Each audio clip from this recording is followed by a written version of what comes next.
Good morning. Thank you, Mike. My initials are Dr. Folwell, Mike. So if you just move one period over, you can call me Dr. Folwell. Yeah. It doesn't quite work that way. Thank you for that introduction. And in terms of the Wolfpack, I went to Winston-Salem State and UNCG, go Rams and Spartans. But I think I put a good omen on the Wolfpack 3 weeks ago when State was playing Duke locally. That was me doing a headstand at center court at halftime. So if any of you were at that game, the State-Duke game, there was a gentleman there by the name of the amazing Slottick who stacks chairs up 26 feet in the air and does a headstand. I'm his assistant when he performs in North Carolina. And I've been racing motorcycles 47 years, and assisting him is the scariest thing I've ever done in my life. So it's great to be with you. I was coming down here from Winston-Salem this morning. I was thinking about what I was going to say. This is my last opportunity to address you as the keeper of your public purse. And it's been such an honor for many, many different reasons. When Mike was talking a few moments ago, it's unfortunately so often in our world these days that when people hold elected office, they always point the mirror towards you until the night they get elected. Then they put the mirror back on themselves for the rest of their career. And I want to say that it's been an honor to be the state treasurer of North Carolina because I've always kept this mirror towards you. Your money does not belong to Wall Street. Your money does not belong to big hospitals. Your money does not belong to big drug companies or big insurance companies. This is your money. And we've always treated it that way at the treasurer's office. Just a few points I want to cover, sort of news from the world. The lapel pin that I'm wearing today has NC on it. I'm also chair of the State Banking Commission, so it stands for No Crisis. But for your purposes this morning, it stands for Nothing Compares. I wouldn't trade places with any other state treasurer in the United States based on some mathematical things that I'm getting ready to give you. Now, unfortunately, in our world these days, everybody's giving you emotional things and political things. I'm getting ready to give you mathematical things, so if math makes you nauseous, you probably should get credit for this session and go out in the lobby. Math does not make me nauseous, and I want to tell you that as far as what's going on at the Treasurer's office, the pension plan, the total pension plan topped $120 billion last week, $120 billion. And I used to say, if you want to know why I act the way I do, my wife has said, I knew you in 1988 and you acted that way then. So, but if you want to know why I say the things I say and talk the way I talk, this is serious business. I don't know you individually, but that's not what's important. What I do know is that behind your faith, happy Easter, by the way, and behind your family and behind your personal health, the two most important things for you, especially the state employees, retirees, the two most important things to you are the safety and security of the pension and the state health plan. And we take that very seriously. The pension plan continues to be one of the best funded pension plans in the United States, number one. Number two, it just got designated for the second straight year as the most efficient pension plan in America. Because, thank you. Because every dollar that we inefficiently send to Wall Street is a dollar that does not have to be asked for by the General Assembly or your local governments, or it's a dollar that can never be paid out in a benefit. So that round of applause really goes to the people of the Investment Management Division. And what I'm going to miss most about my public service career is the opportunity to save and fix, but doing it with state employees. It's unimaginable what we can accomplish at any level of government if we would just listen to people, especially the state employees. I could spend 8 hours giving you example after example after example just from memory on anything that I've ever done in the General Assembly to save lives, minds, and money, or the Division of Employment Security to reform that system, or as your state treasurer. I can give you 8 hours example after example of where a state employee came and gave me a great idea about how to do something faster more efficient, and better. So what I'm going to miss most is my relationship with state employees, which I cherish. The pension plan remains one of the best funded in the United States, but it has headwinds. There's 3 headwinds that are all blessings in our everyday life. One headwind is that interest rates were low for about a 17-year period of time. They're not so low anymore. But low interest rates are great for our economy, for investing in a business or buying a home. But low interest rates are not good for big pension plans like ours. The second headwind is that people are retiring earlier than ever before. As a matter of fact, for the females in the room, if you go to work for state or local government right out of college, you are now mathematically thought to be drawing more retirement checks than paychecks. That's math. And the third thing is life expectancy, which is also a blessing.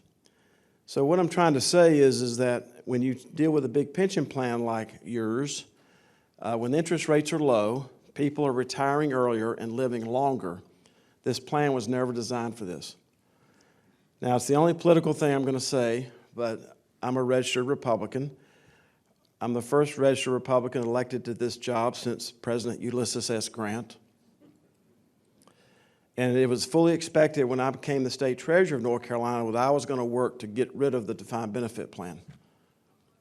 That is not true yesterday, it's not true today, and it's not going to be true tomorrow. I've always said that my job as the keeper of the public purse is to preserve and sustain this pension plan for not just you, but the next generation of public service workers, and I think we've done a really good job of doing that. So,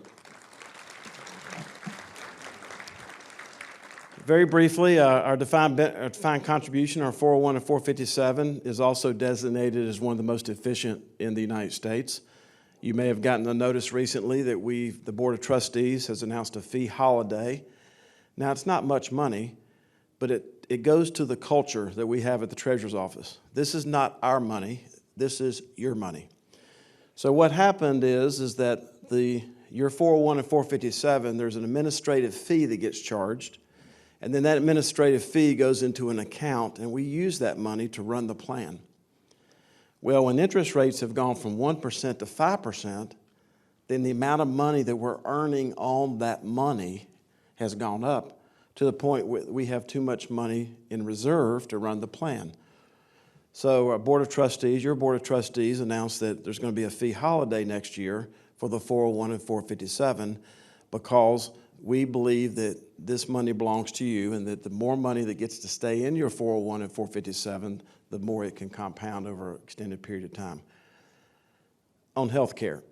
So my comment's a little bit like a country music song. So I tried to build you up. Now I need to burn you down. I'll try to build you up at the end. We're still facing the cartelization of health care in our state. If you live west of Morganton, you know the wheels are coming off of health care with the horrendous acquisition of Mission Health by HCA. If you live down toward the coast, you used to have an independent, profitable hospital down there by the name of New Hanover Regional, which has also been taken over, and things aren't going well there. Things aren't going well there in addition. So I used to stutter when I started taking classes at Winston-Salem State, and my professor said that if he struggled with words the way that I struggle with words, that I should probably go to the Webster's Dictionary to find out what something means. Cartel is defined in your dictionary as an association which is formed to restrict competition or raise prices. That is what is happening to health care in our state. The concentration of health care into the hands of fewer and fewer of these multi-billion-dollar corporations who disguise themselves as nonprofits, who, by the way, don't pay sales tax, income tax, or property tax. We got a lot of public educators in this room. Those are the taxes that fund public education: sales tax, income tax, and property tax. So these are multi-billion-dollar corporations. Atrium Health has $16 billion in the bank. Billion. Half the state budget is in the bank of an account of a nonprofit in this state.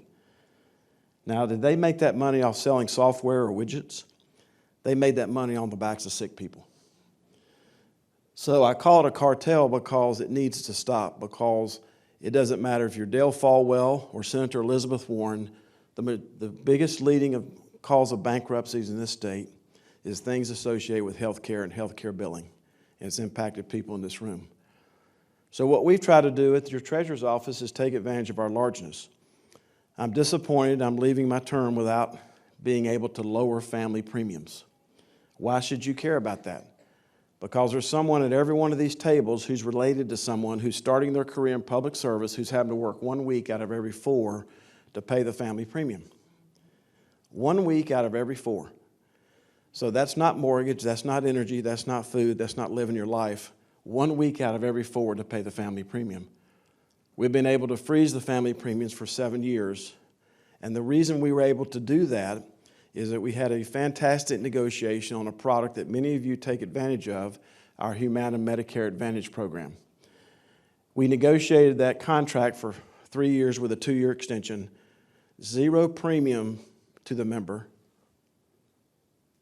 $4 a month to your dependent, $4, and no cost to the taxpayers. The savings on that plan will produce about $1 billion of savings. That's how we've been able to freeze family premiums for the young, healthier people. Because we need young, healthy people on our state health plan to offset people my age.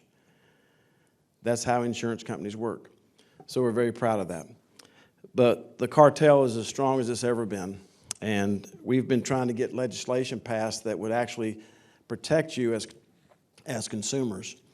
There are people at every one of these tables that know someone who has died and run up a big hospital bill, and then the widow or the widower now has that hospital bill on their credit rating, and then they get their credit rating destroyed based on the bill of someone who's no longer even living. Excuse my French, because I know I won't be invited back by saying this, but we suck in this state in protecting consumers from health care bills. It's not a good situation when people are more fearful of getting a bill on health care than they are of the procedure itself. That's why we take it seriously. Prescription drugs. I've been in the news a lot lately with something called Wegovy. Now, if you used to stutter, that's not a word you should use too often in a sentence because it's kind of hard to pronounce. So I'm known for my props, and this is what Wegovy is. Now, I'm the last person that should be talking about weight loss drugs. And by the way, if I was ever going to be in charge of anything, this is about to be funny, so you got to be ready to laugh, okay? I think we should have a body mass index for people with Scottish descent. That body mass index does not work for people built like I am. If you got any Scottish in your background, that body mass index does not work. But these weight loss drugs, I want to put this in context. My wife works at Old Salem, and she's a museum educator there at Old Salem. And she always says to put things in context. So we have 22,000 people on this state health plan that are prescribed this Wegovy GLP-1 weight loss drug. 22,000. This drug had the potential of costing us $170 million this year. I want to put that in context because the General Assembly last year appropriated a 4% bonus to retirees on the state health plan. That was $170 million for 250,000 people. So it's very important for you to understand when we talk about these prescription drug costs and these weight loss drug costs, you put it in context of what $170 million would actually do. I'm not questioning whether this drug works. I'm questioning what we're paying for it. In Denmark, where this country is headquartered, this drug costs $250 a month. It can cost $1,500 a month in this state. And all I've really asked Novo Nordisk to do, and we appreciate them being a corporate citizen and a taxpayer and employer in our state, what I've asked them to do is to sell us this drug for those that teach, those that protect, and those that otherwise serve, to sell it to us what they sell it to the people in their home country for. That's all I've asked for. Nothing more, nothing less. So we're continuing to fight high drug cost. As I close my remarks, and if there is time for a question, I'll be glad to take a question or two. I just want to tell you what an honor it's been to work with this organization. We're like a lot of relationships. We don't always agree on everything. But the fact is that our door, my mind, my door, and my heart as the keeper of your public purse and the state treasurer has always been open to you and to this organization. Also, and I mentioned my wife Cynthia a few moments ago, I want to thank all the spouses of public servants. Because if you're a spouse of a law enforcement officer, if you're a spouse of a middle school teacher, if you're a spouse of any other type of DOT worker or community college person, if you're the spouse of a public servant, you also are a public servant yourself. So a round of applause to all the spouses of public servants.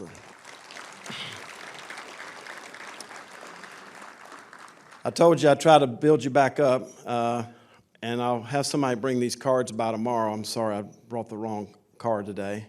But there's someone at each one of these tables that still has money sitting at nccash.com. Now, this is not your 401, this is not your pension, this is not your state health plan. This is called the Unclaimed Property Division of the Treasurer's Office. The official name is the Escheats Division, and that's a word you definitely don't want to say twice if you used to stutter, because it could come out wrong. But nccash.com, there's $1.3 billion sitting there. We've paid out $110 million this year. It's where somebody tried to mail you a check that you did not get or did not cash. And I suggest that all of you, when you go back home, go to nccash.com, check your name, your maiden name, your kids' names, your parents' names, your Little League baseball team name, your PTA name, your volunteer fire department name, your church name, and your business name. Check all those names. It's free to look it up and free to make a claim. I was in Stokes County representative last year and giving a talk, and I ended talking about nccash.com, and I told that audience that earlier that year that we had just paid out $200,000 to a lady who was the beneficiary of a life insurance policy from an old boyfriend. Now I got some of your attention. $200,000 from a life insurance policy from an old boyfriend, and he passed away and never told her that he had written her name on that policy. The money had been sitting there 11 years. Now, in the words of Garth Brooks, some of you may have old boyfriends that have $2.38 sitting at nccash.com. That's when you got to thank God for unanswered prayers, right? It's got an amen over here. But seriously, go to nccash.com. I was telling this example, and this lady comes up out of her chair, grabs the card out of my hand, and I said, "Have I offended you?" She said, "Oh, no." She said, "I just want to go to nccash.com as quickly as I can to see if I've got any old boyfriends sitting there." And I looked at her finger, and I said, "It looks like you're married." And she says, "Oh, I'm happily married. Got 4 children, got a grandchild on the way." And I said, "And you're announcing to all your fellow Rotarians here that you're going to go to nccash.com to see if you got any old boyfriends." And she never missed a beat. She said, "You know what? It might just be worth it." So I hope my 2 terms as the keeper of your public purse and my presentation this morning have been worth it. God bless you, and thank you for all you've done.